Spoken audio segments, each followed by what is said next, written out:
Assalamualaikum warahmatullahi wabarakatuh. Perkenalkan, nama saya Falana Farhati dengan NIM 21073045. Baiklah, untuk kali ini saya akan menjelaskan nama komponen, fungsi, serta cara kerja dari sensor. Untuk selanjutnya, pertama sensor OCV. Sensor OCV berfungsi untuk membuka dan menutup saluran oli dari perpipaan dalam mesin. Kemudian IAT berfungsi untuk mengatur suhu udara yang masuk ke dalam intake manifold. Kemudian PSV berfungsi untuk membuka dan menutup katup karkol kanister. Kemudian ini yaitu ISC berfungsi untuk mengontrol idle putaran mesin. Kemudian MAP berfungsi untuk mengatur tekanan udara di dalam intake manifold. Untuk selanjutnya yaitu kemudian oksigen sensor berfungsi untuk mengatur kadar udara di dalam untuk membaca kadar udara. Kemudian di bawah ada power steering sensor berfungsi untuk memperingan setir. Untuk selanjutnya yaitu ada injektor. Injektor berfungsi untuk menyuplai bahan bakar. Untuk selanjutnya coil and ignition berfungsi untuk menghasilkan percikan api pada busi sehingga mesin bisa menyala. Untuk selanjutnya yaitu ada ECT di bagian bawah MAP. ECT berfungsi untuk mengatur melihat suhu dari air radiator. Kemudian di belakang ada CMP. CMP berfungsi untuk melihat sudut poros knob. Kemudian di bawah ada CKP. CKP berfungsi untuk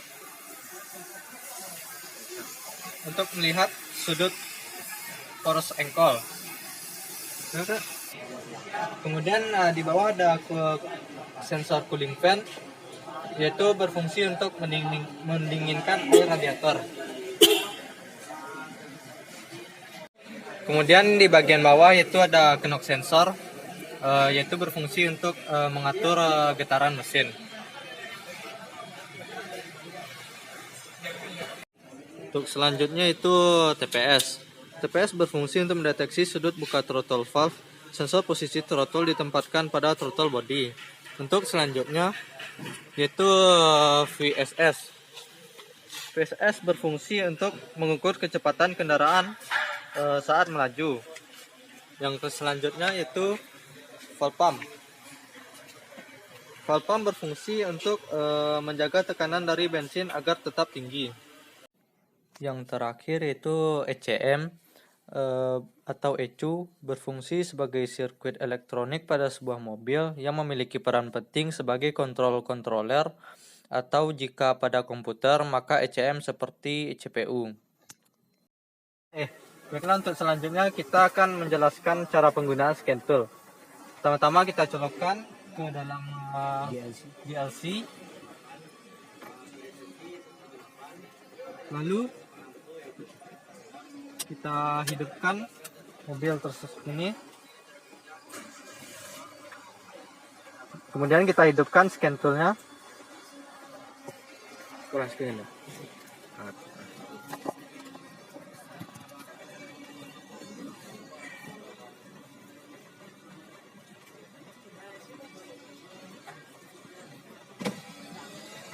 Sampai apa gitu ya?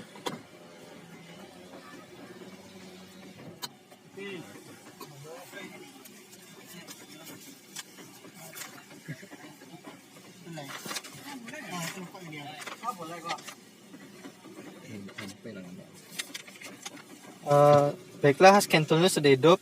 Lalu kita tekan start. Kita pilih GAG. Terus selanjutnya GD scan.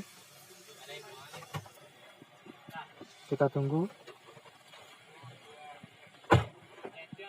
Lalu kita tekan start lagi.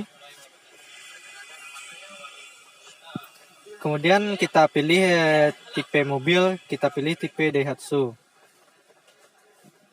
Kemudian kita tekan Daihatsu. Kita tekan OK. Tunggu proses.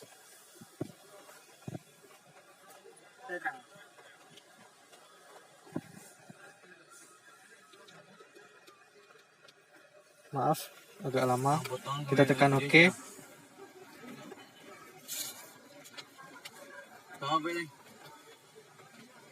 Dia langsung ya semua. Dia langsung ya. Dia langsung ya. Mau video jangan di siku di mana? Baiklah, kita pilih tipe mobil. Kita pilih YRV karena ini dalam tipe internasional. Kemudian kita pilih tahun terbitnya 8 sampai tahun 2012. Kemudian kita pilih yang K3. Lalu kita akan menekan read current data. Baiklah, kita akan memilih sensor yang akan kita cek. Kita pilih saja kecuali vehicle speed karena mobil dalam keadaan diam.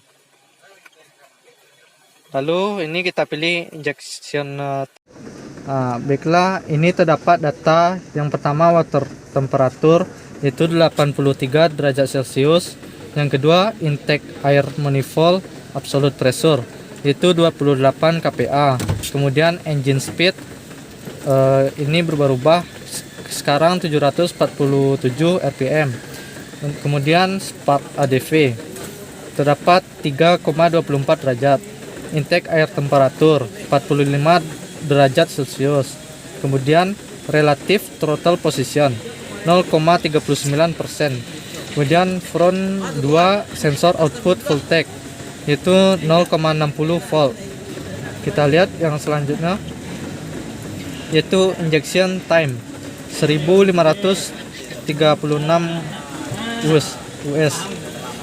Untuk selanjutnya itu ISC yaitu 13,59%. Baiklah, untuk mencek katup ISC maka kita tekan pilih actuation test. Kita pilih stepper ISC. Kemudian kita pilih without monitoring. Maka stepper ISC setelah terbuka, maka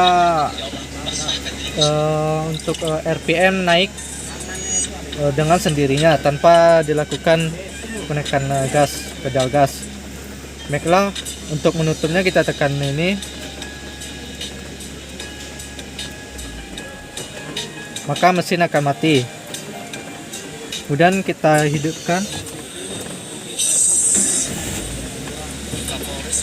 Untuk mencek ISC kita tekan kembali yang tadi, kita tekan back.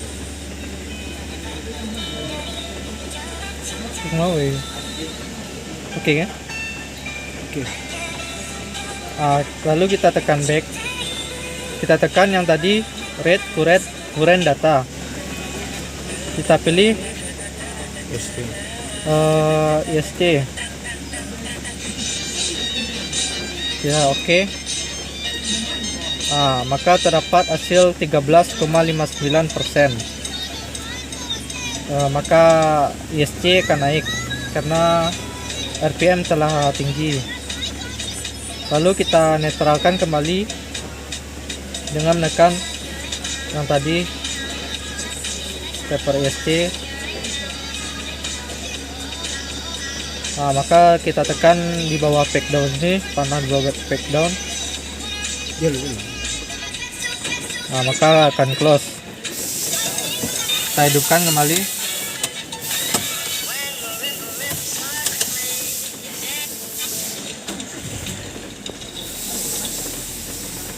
Baiklah, kita cek read fault data,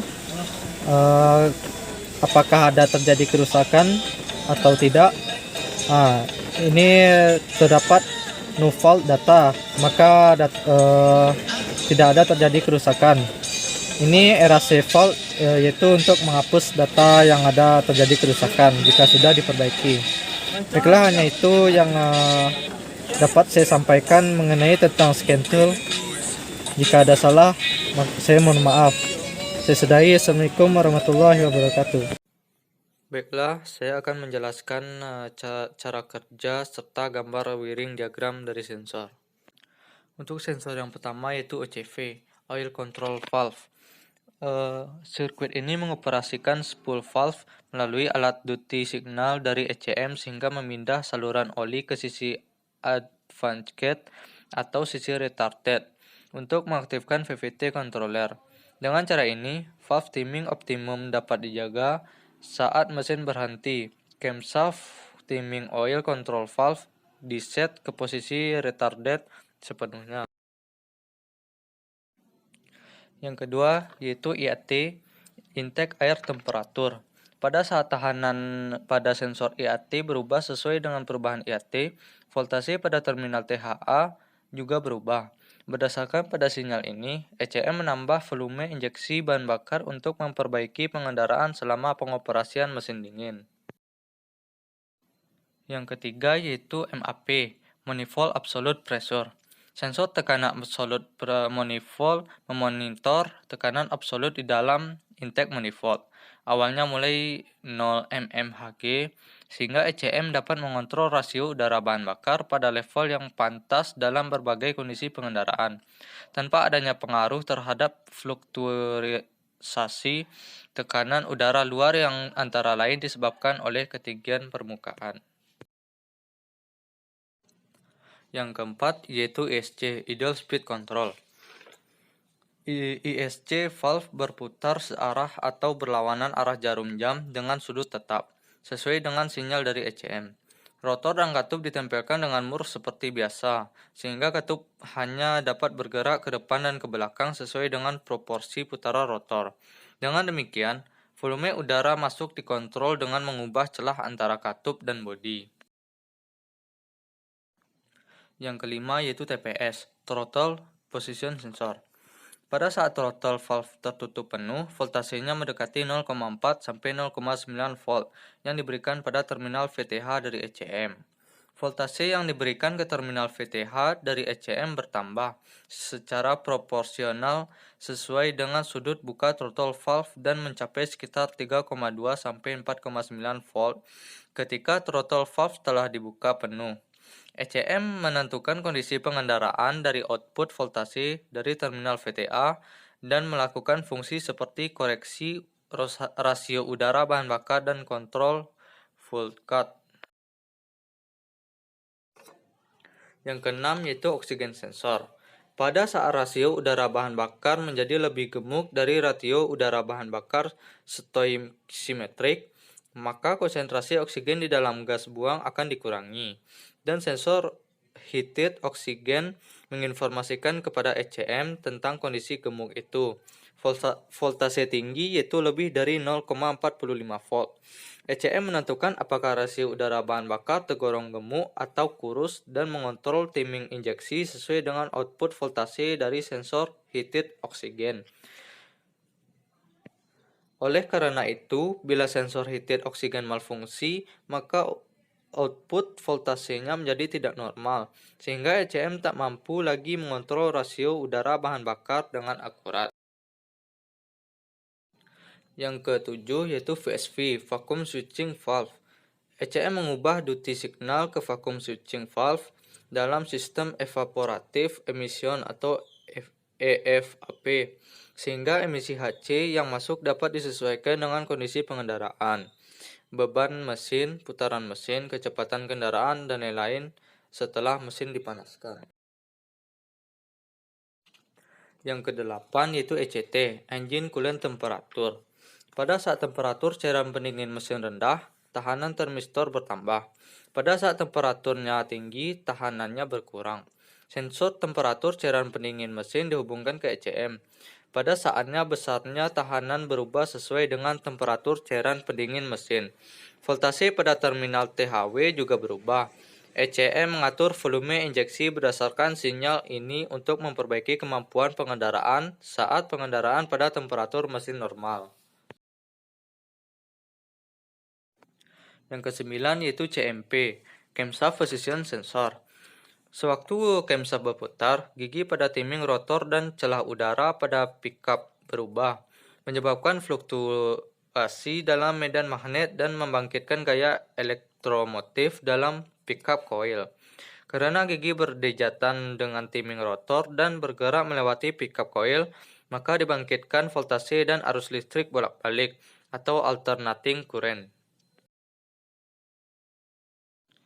Yang ke-10 yaitu CKP, Crankshaft Position Sensor. ECM mendeteksi sudut crankshaft dan putaran mesin berdasarkan pada sinyal N, maupun berdasarkan silinder pada kombinasi sinyal N dan sinyal N2. Sinyal output dari sensor posisi camshaft.